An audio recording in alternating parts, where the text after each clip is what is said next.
अशा पद्धतीने लूट एक प्रकारे चाललेली आहे. जनतेची लूट आहे.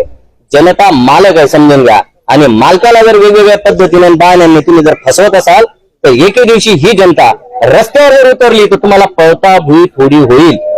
हे लक्षात घ्या. हे 40 गावच्या कानाकोपऱ्यातला कोपऱ्यातला आवाज आम्ही तुमच्यापर्यंत पोहोचवतोय. याच्यातून नगरपालिका प्रशासनाने शाणं झालं पाहिजे. हा अंधेर नगरे चौपट राजाचा खेळ नाहीये. तर यासाठी भाऊ तुम्ही काय म्हणाल? जनतेचे प्रश्न फार गंभीर आहे. आता लाईव्ह करत असताना फार विचित्र आहे. आणि माझं एकच आव्हान आहे तुम्हाला का असा प्रकार लक्षात आल्यानंतर जे नगरसेवक असतील, आमदार खासदार असतील, यांना तुम्ही कधीच मतदान करू नका. या मतदानावर बहिष्कार करा. आणि जर असा प्रकारचा बंद झाला, आता इतकं निकृष्ट प्रकारचं काम आहे, आता तुम्ही जागृत झाले, फार आनंदाची बात आहे. याच्या पुढे असंच काम करत राहा. आम्ही तुमच्या पाठीशी राहू. बस. बरोबर. भाऊंनी जे सांगितलं, नाते गोते पाहून जोपर्यंत आपण मतदान करू ना तोपर्यंत असेच हाल होते. त्यावेळेस आपण खऱ्या माणसाला मतदान करू. तो कोणत्याही जातीचा, कोणत्याही धर्माचा, कोणत्याही पंथाचा असो, फक्त भारतीय आहे आणि याचं मन चांगलं आहे ना, हा शुद्ध आहे, असं माणसाला आपण जेव्हा मतदान करायला लागू त्याच वेळेस या देशाची हालत सुधारणार आहे. नाही तर जातीपाती जर पाहिलं, कोणत्याच जातीचा माणूस कोणालाच झालेला नाही, हे आपण पाहिलेलं आहे. तर रामलाल भाऊ चालतंय सर. एक इकडे बहुजन माता आणि कृतीमध्ये तुम्हाला डेव्हलपमेंट. हो हो. तर आज आपण आलेलो आहोत चाळीसगाव शहरातील उच्च शिक्षित आणि अतिशय स्टँडर्ड एरिया जो शेजवळकर नगर म्हणजे डॉक्टर सुजित वाघ यांच्या मागची बाजू, मागील बाजू, बरोबर, या भागाकडे आले. हा साधारणतः प्रभाग क्रमांक पूर्वीचा 2 आणि काही सुधारित असेल तो 3, 2 आणि 3 म्हणून जो काही असेल तो, या दोघांपैकी हा आहे प्रभाग. आणि या प्रभागामधील सर्वे क्रमांक आहे 471/ए मधील 3 मधला हा भूखंड आहे. या इकडे पाण्यात या तुम्ही सगळे, या पाण्यात बाकी पाणी. हा भूखंड आहे साधारणतः 385 हेक्टर चौरस मीटरचा हा सर्वात मोठा असा भूखंड आहे. आता विषय काय झाला, हे काम साधारणतः 1 वर्षापूर्वीच चालू आहे. 1 वर्षापूर्वी या रहिवाशांसाठी हा खुला भूखंड विकसित करण्यात आला. आणि यासाठी आहे निविदा जी होती नगरपालिका नगरोत्थान अभियानातून जी काय असेल त्या योजनेतून याचं काम झालेलं आहे.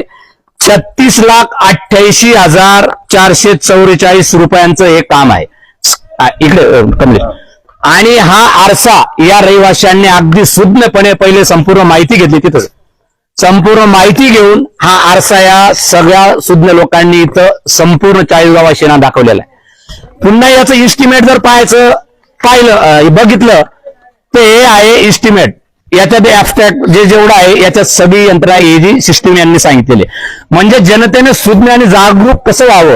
आपण आपला कर आणि टॅक्स भरत असतो आणि या कर टॅक्स मधून आपल्याला नगरपालिका आपल्या मूलभूत सोयी आणि सुविधा पुरवते. ते पुरवते म्हणजे आपल्या कर आणि टॅक्स मधून. इथं भाषण द्यायचं नाही, राजकारणाचा भाग नाही, पण आपण प्रत्येक माणूस या स्वतंत्र भारताचे नागरिक आहोत.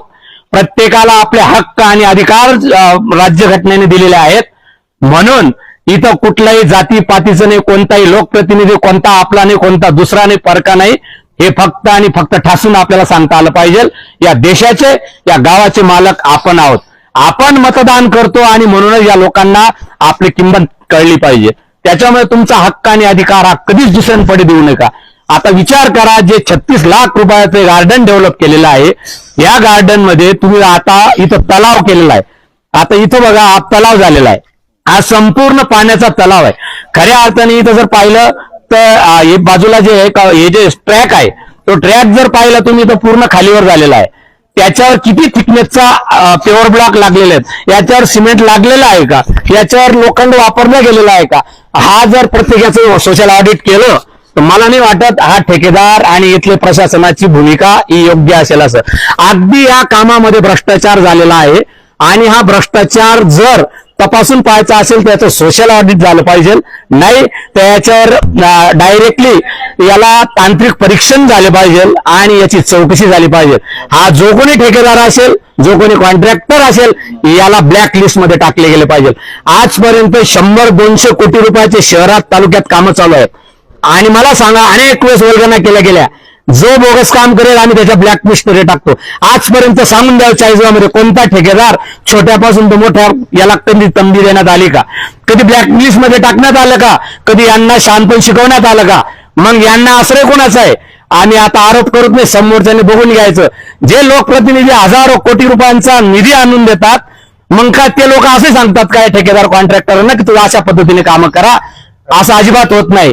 आम्ही सुज्ञपणे सांगतो, जो माणूस इथं लढाई लढून केंद्र राज्य शासनाचा जे लोकप्रतिनिधी निधी आणत असेल आणि त्याचा योग्य प्रकारे विनियोग होत नसेल तर निश्चितच या अशा ठेकेदारांवर, कॉन्ट्रॅक्टर, हरामखोरांवर यांच्यावर गुन्हे दाखल करून यांना ब्लॅक लिस्ट मध्ये टाकले गेले पाहिजे. आणि आजपर्यंत इतिहासात चाळीसगावमध्ये जेव्हापासून लढाई लढतोय आम्ही पत्रकार म्हणून सर, आणि तुम्ही आपण जेव्हा रस्त्यावर आलो त्या दिवसापासून मला सांगून द्यावं चाळीसगावकरांनी एकावर जरी ब्लॅक लिस्टचा किंवा योग्य प्रकारचा कोणी कारवाई केलेली आहे का? हा एवढा मोठा अंदाधुंदी कारभार आपण चाळीसगावकर का बघतोय? आम्हाला राजकारण करायचं नाही, परंतु हा शासनाचा पैसा आहे, जनतेचा पैसा आहे आणि याचं योग्य विल्हेवाट झाली पाहिजे. म्हणून आज ही संपूर्ण जनता, आम्ही एकच सांगतो, जनतेला हेच सांगतोय की तुम्ही आपले हक्क आणि अधिकार निश्चितच वापरा. का? ते नगरपालिकेचं मूलभूत सोयी सुविधा देण्याचं कर्तव्य आज इथं गोठा करून टाकलेला आहे. आपल्या भाषेत एखादा गोठा शेतामध्ये असला तर ते शेताचं जर एखाद्या शेतकऱ्याने जर एखादं गार्डन तयार केलं तर ते गार्डन मधून आपल्याला निघू वाटत नाही सर.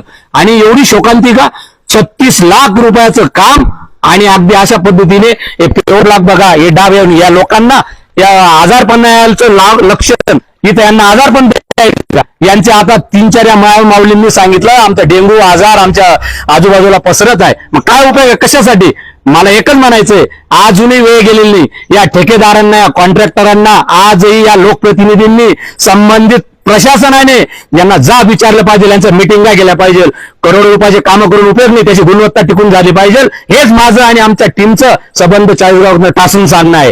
आणि याच्या पुढे जर भविष्यात जिथं जिथं असं निकृष्ट आणि बोगस काम होईल ते आम्ही निश्चितच आम्ही कागदोपत्री आणि रेकॉर्डेबल आम्ही जनतेसमोर मांडू. आता या चाळीसगाव विषय आहे, या लोकांच्या रहिवाशांनी सांगितलंय येणाऱ्या 8-15 दिवसात याची लेवल लाईन दोरी इथं आता सण उत्सव आहे सर, वाईट वाटतं. आता गणेशोत्सव आहे, देवींचा कार्यक्रम आहे, या महिला मातांचा आता हरतालिका आहे, अनेक आता सण उत्सव आपले सांस्कृतिक धार्मिक याच्यात राहतो आणि ही अशी खेळ केला जातो. त्या माय माऊलींची आपल्या जनतेशी निव्वळ चाळीसगाव प्रशासन असेल, संबंधित यंत्रणा असेल, ही आपला खेळ करते. म्हणून आज सुज्ञ लोकांनी जागृत व्हा. येणाऱ्या 8 दिवसात 15 दिवसात तुम्हाला विनंती आहे, तुम्ही लोकशाहीमध्ये आता राज्य घटनेच्या कलम 19-22 मध्ये तुम्हाला बोलण्याचा, वागण्याचा संपूर्ण अधिकार या शासनाने आपल्या राज्य घटनेने दिलेला आहे. त्याच्यामुळे कोणालाही भय, भीती, दुःख कोणत्याही गोष्टीला घाबरायचं नाही. तुमच्या पुढे आम्ही राहू, आमच्या मागे तुम्ही राहा आणि तुमच्या रास्त मागण्या ज्या आहेत प्रशासनाला कळवा. आणि जर कोणी दखल घेत नसेल, आपण आमरण काय जे आंदोलन उपोषण असेल आम्ही पुढे राहू, तुम्ही आमच्या सोबत राहा. हाही वास्तू तुमची आहे, पैसा आपला आहे आणि अशा पद्धतीने जर हे काम करत असतील तर लाजा वाटल्या पाहिजे या लोकांना. यांच्यावर निश्चित गुन्हे दाखल झाले पाहिजे. हे झाडं कुठे लावलेले आहेत यांची प्रत्येक, आणि एवढ्या मोठ्या शहरामध्ये अनेक ओपन स्पेस डेव्हलप होत असतील. आज जर अशी परिस्थिती तर बाकीच्या डेव्हलपमेंटची काय असेल? म्हणून आम्हाला कळकळीची विनंती आहे, हा आक्रोश नाहीये, आमचा पैसा हा शासनाचा पैसा वाया जातोय आणि इथं अनेक प्रकारचा भ्रष्टाचार केला जातोय. ही कळकळीची विनंती आहे.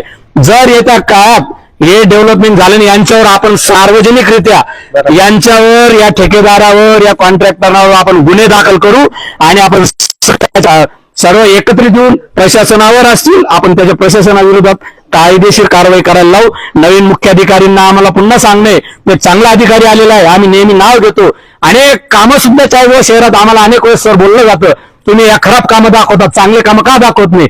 अहो, चांगले काम जनतेला दाखवण्याची गरज नाही, चांगल्या कामाचं कौतुक प्रत्येक नागरिक आज चाळीसगाव शहरामध्ये करतोय. जे चांगलं होतंय ते चांगलं मानायची गरज नाही, ते चांगलंच आहे. आणि जे खराब आहे, जे चुकीचं आहे तेच जनतेसमोर मानतं. आपला जर घरातला मुलगा मुलगी कोणी चांगलं काम करत असेल, त्याचं माहिती आहे आपल्याला चांगलं काम करतोय, पण तो चुकीचं काम करत असेल तर त्याला समजून सांगितलं जातं. मग आम्ही तेच काम करतोय. तुषार निकम सर असतील, आमचे सगळे सहकारी असतील, मी रामलाल चौधरी, मी पत्रकार होईल, सामाजिक कार्यकर्ता म्हणून इथं आज रस्त्यावर येण्याचं कारणच आहे, या भ्रष्टाचाराला कुठेतरी आळा घातला गेला पाहिजे एवढंच आम्ही सांगतो. आणि येणाऱ्या 8 दिवसात 15 दिवसाच्या आत हा डेव्हलप नाही झाला तर आम्ही नगरपालिकेवर भर सण उत्सवाच्या काळामध्ये आम्ही बोंबाबोंब आंदोलन तिथं आक्रोश मोर्चा करू आणि एवढं सांगतो.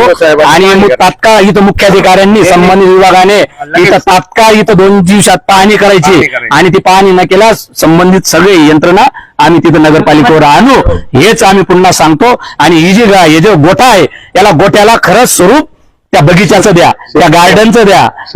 हे शेततळ झालेलं आहे, आजारपणाला मुक्त आहेत. आणि इथं खाली पाहिलं तडे गेले आहेत, वॉल कंपाऊंडला पाहिलं दगड, वॉल कंपाऊंड कसले सर लावले सर बाहेर जर पाहिलं आपण तर. आणि आता हा तडा गेलेला आहे झाडाला, इथं कंपाऊंड केलेलं आहे. हे इथंच मध्येच का आता अशा पद्धतीने बघा किती दुर्गंधी आणि घाण हा प्रकार आहे. आमची विनंती आहे येणाऱ्या काळात या संबंधी कारवाई करावी आणि याची दखल घ्यावी, अन्यथा आम्ही पुढील कारवाई करू. तू आता युवा वर्ग आहेस आणि काय युवांच्या काय अशा आकांक्षा असतात ना, आता काय शिक्षण युवा? मी म्हणजे माझा सगळ्यात आवडता विषय हिस्ट्री आहे, तर त्यातून मी शिकलोय. म्हणजे 2500 वर्ष झाले आपल्याला सिंधू घाटी सभ्यतेला, 2500 वर्ष झाले. त्यातून तरी त्यांनी शिकलं पाहिजे. सिंधू घाटी सभ्यतेत म्हणजे तुम्हाला नाल्यांचं बघून घ्या, ड्रेनेज सिस्टम बघून घ्या, या दुसरं काही पण असो, तर ते एवढं डेव्हलप होतं त्यावेळेस. तर त्यावेळेस डेव्हलप असू शकतं, तर यावेळेस तर किती टेक्नॉलॉजी आली, नवीन नवीन खूप गोष्टी आल्या. आणि आपल्याला आझाद होऊन पण आणि स्वातंत्र्य मिळून पण आपल्याला 78 वर्ष पूर्ण झाले. तर त्या वर्षात 78 वर्षात ते शिकले नाही, पण मग हिस्ट्री तर वाचा तुम्ही, त्यातून तुम्हाला जे शिकेल त्यातून तुम्ही इथे अप्लाय करा. ते म्हणतात ना पैसे गेले पाण्यात, म्हणजे 36 लाख रुपये त्यांनी खरंच पाण्यात घातले. तुम्ही बघू शकता इथे सगळीकडे पाणीच पाणी आहे. तर बस एवढं सांगू शकतो की त्यांनी लवकरात लवकर याच्यावर सोल्युशन काढावं, नाहीतर आम्ही तिथे मोर्चा करून येऊ. असं अधिकाऱ्यांनी स्वतः 2 दिवसात पाहणी करावी ही आमची विनंती आहे. तर आता आमच्याकडे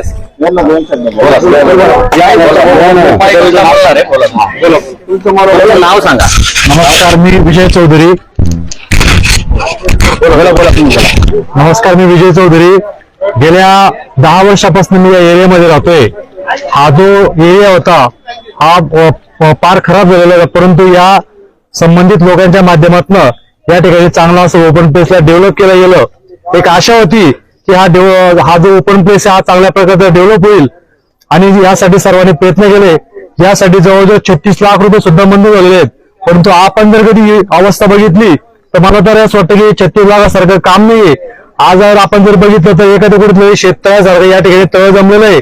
एवढं पाणी इथं मुलं खेळतात, कुदतात, या ठिकाणी साप निघतायत. याच्यामुळे सर्व नागरिकांचं आरोग्य धोक्यास आलेलं आहे, जीवितास धोका सुद्धा आलाय. मागे एक छोट्याशा लहान मुलं साप सर्पदंश सुद्धा झालेला आहे. म्हणून माझी प्रशासनाला विनंती, आणि या ठेकेदार जर कधी ऐकत असतील त्यांना सुद्धा विनंती आहे की आपण हे काम जे केलं ते अतिशय निकृष्ट दर्जाचे केलेलं आहे. आणि आम्ही सर्व या नगरवासी आपल्याला विनंती करतो की लवकरात लवकर या ठिकाणी चांगल्या प्रकारचा मुरुम टाकून या ठिकाणी भर व्हावी. जे याचं खरं जे रूप होतं शिवशोभीकरण, तर ते पहिल्यासारखं याचं शिवशोभीकरणाचं रूप करावं अशी मी या नागरिकांच्या वतीने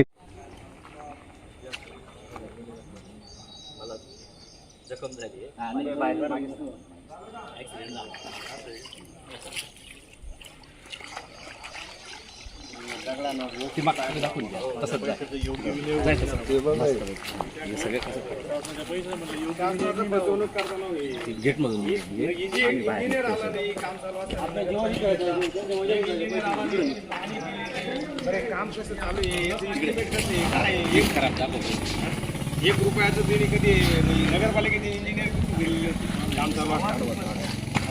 इथं सगळं पाणी झालं म्हणजे एवढा मग तुम्ही